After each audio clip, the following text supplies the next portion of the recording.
Hello everyone, कैसे आप सब। आप सबका अपने चैनल में स्वागत है। आज मैं आपको एक कहानी सुनाने जा रहा हूँ जिसका टाइटल है माँ बेटी। तो चलिए शुरू करते हैं। मैं तुम्हें नहीं छोड़ूंगी, अपनी माँ पर हाथ उठाया तूने, राक्षस है तू।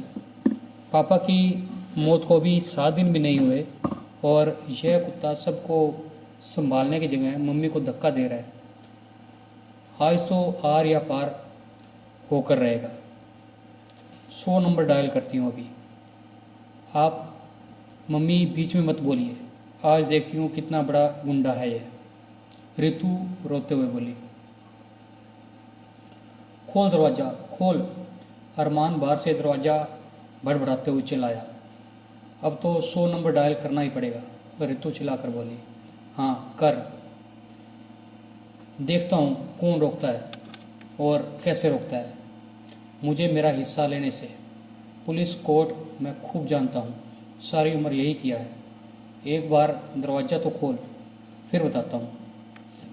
बेटा, मामा जी और चाचा को बुला ले फ़ोन करके। पुलिस में जाना ठीक नहीं रहेगा, लोग क्या कहेंगे। अभी इनको गए 1 हफ्ता भी नहीं हुआ। विनीता ने सुबकते हुए लाचारी से रितु की ओर देखकर कहा। आप लोगों की कमजोरी का फ़ायदा उठाकर यह शेर होता जा रहा है। इसको ठीक करने का एक ही तरीका है, वह डंडा। बेटा 13वीं तक रुक जा, उसके बाद जैसे तू कहेगी वैसा ही करेंगे। मामा और चाचा को बुला, कुशल को भी बुला ले। एक जवान लड़का रहेगा तो थोड़ा दबेगा यह दुष्ट। पैदा होते ही मार देती तो यह दिन न देखने को मिलता। विनीता होठ काटते हुए बोली। ठीक मम्मी, पर मैं इसको छोड़ूंगी नहीं, रितु फ़ोन मिलाते हुए बोली। मामा जी जल्दी घर आ जाओ। क्या हुआ बेटा? कुलदीप की आवाज़ में घबराहट थी। वनीता दीदी ठीक तो है ना? मम्मी ठीक है, आप आ जाइए बस, फिर बताती हूँ। रितु ने मोहन चाचा और कुशल को भी बुला लिया। अरमान थक कर चला गया। फ्रिज से पानी की बोतल निकाल रितु ने विनीता को दी। पानी पी लीजिए।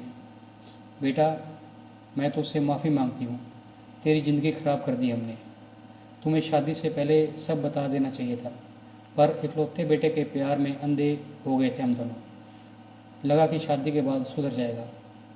बेटे मुझे माफ़ कर देना। विनीता ज़ोर ज़ोर से रोने लगी। मम्मी पानी पियो आप, ऐसा कुछ नहीं है। जितना प्यार पापा जी और आपने किया, कोई भी अपनी बहू को नहीं कर सकता। रितु ने गिलास में पानी डालकर विनीता को पकड़ाया। सब ठीक हो जाएगा। कैसे ठीक हो जाएगा? 4 साल हो गए शादी को, कोई बच्चा भी नहीं हुआ। रोज़ रोज़ की मारपीट। बेटा मैं तुम्हारी गुनाहगार हूँ, भगवान मुझे कभी माफ़ नहीं करेगा। गिलास पकड़े हुए विनीता बोली।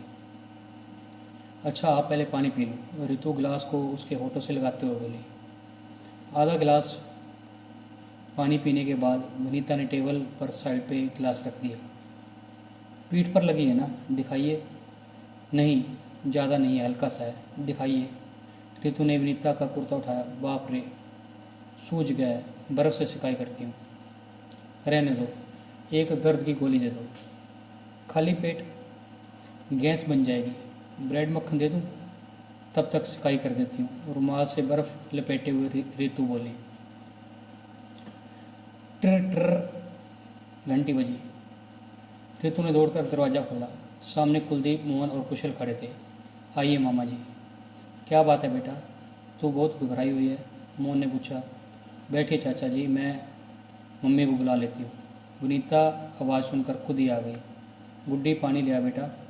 रितु तू भी बैठ, विनीता ने गुड्डी को आवाज़ दी। क्या बात है मम्मी जी? कुशल ने पूछा। बेटा अरमान ने आज मुझे धक्का दे दिया और गिरा दिया। राक्षस पैदा हो गया हमारे घर में। क्यों, उसका दिमाग खराब हो गया क्या? बुलाओ उसको। कुलदीप गुस्से से बोला। कहाँ है वो? अपने कमरे में होगा या बाहर चला गया होगा। गुड्डी अरमान किधर है? बुलाओ उसे। यह तो बहुत गलत हो रहा है, मोहन बोला। भाई साहब को शुरू से ही बोला, सिर पर मत बिठाओ इसको, पर भाई साहब सुनते ही कहाँ हैं। अरमान आकर बैठ गया। उसकी आंखें लाल थी और बता रही थी कि उसने जमकर शराब पी रखी है। यह क्या अरमान, सोन भाई को गुजरे हुए एक हफ्ता भी नहीं हुआ और तुम पीने लगे। भाभी पर हाथ उठाया तूने, कुछ तो शर्म कर। रहने दो चाचा, तुम्हारी क्या नीयत है मैं सब समझता हूँ। मुझे पागल सिद्ध कर सारी जायदाद हड़प लोगे। तुम आए क्यों यहाँ पर, जायदाद हड़पने ही ना। देख लो भैया, ऐसी औलाद, इसके लिए इतनी मन्नतें मांगी, व्रत किए, बोलने की तमीज़ नहीं है तुम्हें, बड़ों से ऐसे बात करते हैं। देख अरमान, अब जीजा जी नहीं रहे, सबकी देखभाल तुम्हें ही करनी है। कुलदीप ने उसको समझाना चाहा। सारा कारोबार संभालना है, मम्मी की, रितु की देखभाल करनी है, तो मुझे सारा हिसाब दिलवा दीजिए, जितना सोना, मकान, बैंक अकाउंट, सब, मैं सब का ध्यान रखूँगा। अरमान जोश से बोला। सब तुम्हारा ही तो है, कुशल बोला। तू चुप बैठ, छोटा है, सारे अकाउंट मम्मी के नाम, फर्म, रितु और मम्मी और मैं बराबर के हिस्सेदार। इकलौता बेटा मैं, हिस्सेदार 3। सब लोग घर के ही तो हैं, इनकम टैक्स की वजह से पार्टनर बनाए जाते हैं, कुलदीप ने समझाया। मैं दे दूंगा टैक्स, आप इन दोनों का हिस्सा मुझे दिलवा दीजिए, मैं सबका ख्याल रखूँगा। ठीक है, 13वीं तक तो रुक जा, फिर बैठकर बात कर लेंगे। रितु जो चुपचाप बैठी थी, अब उसे गुस्सा आने लगा था और बोली, तुम सब कुछ लेकर उड़ा दो ताकि हम लोग दाने दाने के मोहताज हो जाएं। यह ठीक बात नहीं अरमान, मोहन बोला। भाई साहब ने सोच समझकर सब किया है। तुम ही समझाओ चाचा, अरमान दांत पीसते हुए बोला। सबसे पहले तो तुम्हारा ही खून करूँगा मैं। अरमान मोहन पर झपटा और गला पकड़कर मोहन को गिरा दिया। कुशल और कुलदीप ने किसी तरह से छुड़ाया। अरमान अपने कमरे में घुस गया। रितु ने 100 नंबर डायल कर दिया। रहने दे बेटा, पुलिस ना बुला, मोहन गला सहलाते हुए बोला। भैया उसको बुलाने दो, विनीता ठंडी आवाज़ में बोली। पानी सिर से ऊपर गुजर गया है। थोड़ी देर में पुलिस की गाड़ी आ गई। आपने फ़ोन किया था? जी, रितु बोली। मेरे पति अरमान ने मोहन चाचा को गला दबाकर मारने की कोशिश की है। कोई और गवाह? हाँ, मैं भी थी सामने। आप? मैं अरमान की माँ हूँ। दीदी ऐसा ना करो, कुलदीप बोला। इकलौता बेटा है तुम्हारा, मर गया वो मेरे लिए। हम लोग तो उसकी मार खा लेते थे, अब वो मोहन भैया को भी मारेगा, कल आपको मारेगा। आप चले जाओगे तो रितु को कौन बचाएगा? आपकी बेटी की हिफाजत मेरी जिम्मेदारी है। सोच लीजिए माता जी, 307 का केस बनेगा, आसानी से जमानत नहीं होगी, घर का मामला है, दरोगा जी बोले। उसकी जमानत नहीं होनी चाहिए। अब मैं उसकी बहू की ज़िंदगी दाव पर नहीं लगने दूंगी। इसकी शादी उस दानव से कराकर पहले ही बहुत सज़ा दे चुकी हूँ, अब और नहीं। आप उसको गिरफ्तार कीजिए।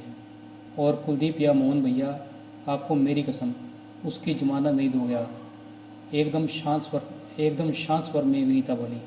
एक एक शब्द मानो किसी प्रतिज्ञा में डूबा हुआ था।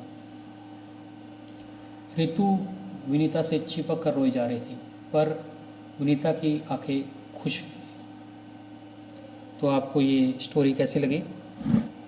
एक सास और बहू का रिश्ता बहुत ही अच्छे ढंग से पेश किया गया। अगर आपको कहानी पसंद आई है तो वीडियो को लाइक कीजिए, शेयर कीजिए और चैनल को सब्सक्राइब कीजिए। बेल वाला बटन ज़रूर दबाएं ताकि हम ऐसी कोई और कहानी डालें तो उसकी नोटिफिकेशन आपको मिल जाए। Thank you.